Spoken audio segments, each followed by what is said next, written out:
Cell Behavior, Section 2. Last time we talked about the plasma membrane and how when the cytoplasm changes shape, so does the membrane because it floats on top. That brings us to our point today. Cell size can change. It's an important part of homeostasis. Cells grow or shrink by increasing or decreasing the volume of cytoplasm. Cytoplasm is that gel-like fluid that fills the cell.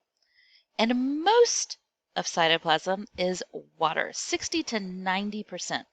So osmosis, which is the movement of water from a high concentration of water to a low concentration of water, is primarily responsible for whether the cytoplasm will swell, get bigger, or shrink. If water is moving into the cell, the volume of the cytoplasm increases. Just like if you added water to something you were drinking in a cup, the amount of fluid in your cup would increase. If water moves out, the cytoplasm shrinks. We can predict how the cell will behave when it's moved from one environment to another or when its environment changes based on our understanding of osmosis. These are called cell transport problems.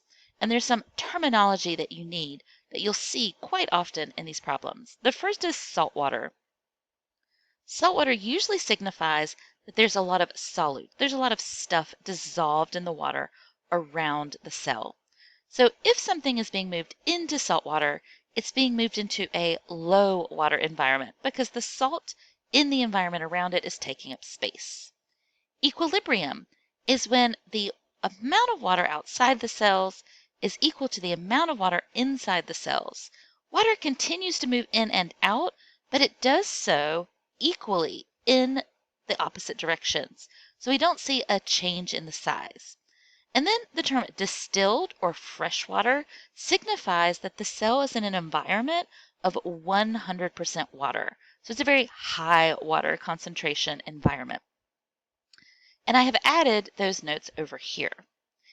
When you are doing cell transport problems, you're going to follow the same basic steps each time. You're going to identify where the water, which is sometimes called the solvent, is higher. Is the concentration of water higher inside or outside of the cell? Remember that water is going to move from high to low. That's why it's so important to figure out where is the water higher and where is the water lower, because then we will know how the water moves and what will happen to the cytoplasm. You'll see words like solute a lot in these problems. A solute is anything that's not water. It's dissolved in the water and it takes up space. That's really the purpose in terms of a transport problem.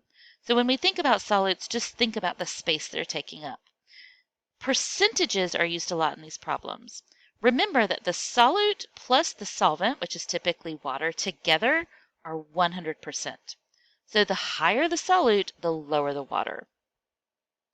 If water enters, the cell will swell. It'll get bigger because water is entering the cell. And that's going to put more osmotic pressure against the membrane from the increasing cytoplasm. But if water leaves, the cell is going to shrink. The water's leaving the cell. It has less water, so less cytoplasm. If it's equal, the cell's going to remain the same size, even though the molecules continue to move. When we look at these arrows showing how water is moving in these cells, why is the water moving into the blood cell in the distilled fresh water, which is 100% water? Well, remember, cells are usually 60 to 90% water. They have other stuff. Red blood cells, for instance, have hemoglobin packed inside of them, along with oxygen that might be inside of the cell, taking up space. So it's not 100% water, which means if I surround it with 100% water, there's more water outside than in. The water will move from the high water concentration outside into the cell. The cytoplasm will swell, which puts a lot of osmotic pressure on the cell membrane and can actually lead to the cell bursting. You see the rupture here. So why is the water moving into the blood cell?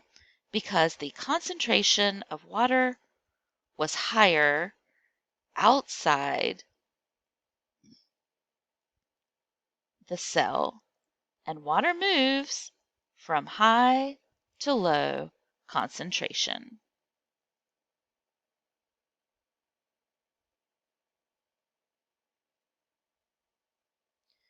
And these are typical of the problems that you'll see. Let's take a look at a couple of them now and do these together. Here we have a circle representing a cell, and then outside we have some percentages representing the environment. And you have to decide how the cell will behave. Will it swell? Will it shrink? Will it stay the same? Pretty simple and straightforward if you understand osmosis. Remember, water moves from high to low, so we need to figure out the concentration of water in the cell versus the concentration of water outside. Anything other than water is just taking up space. Inside the cell, we have 60% water. How much space is left for salt? 40%. So inside, we've got that equal to 100. Outside the cell, it tells us we have 10% salt, and it doesn't tell us the water.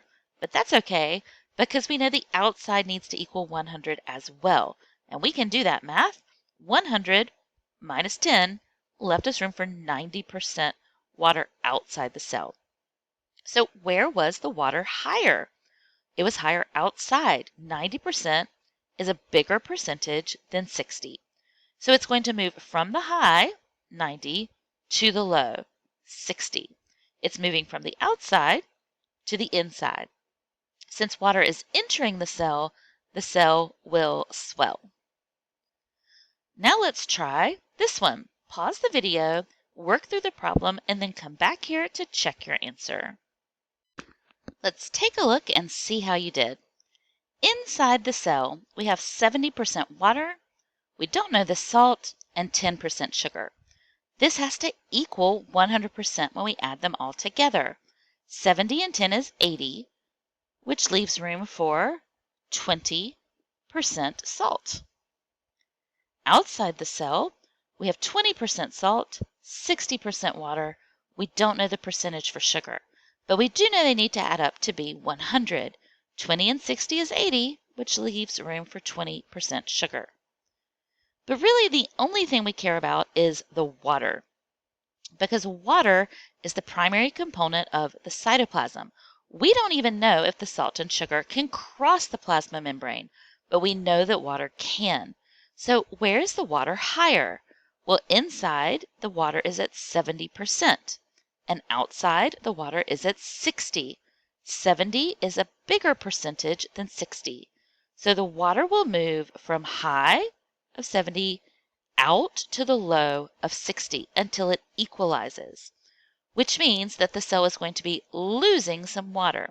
Since the water will move out of the cell is going to lose water. The cytoplasm is going to have less water, and so it will shrink.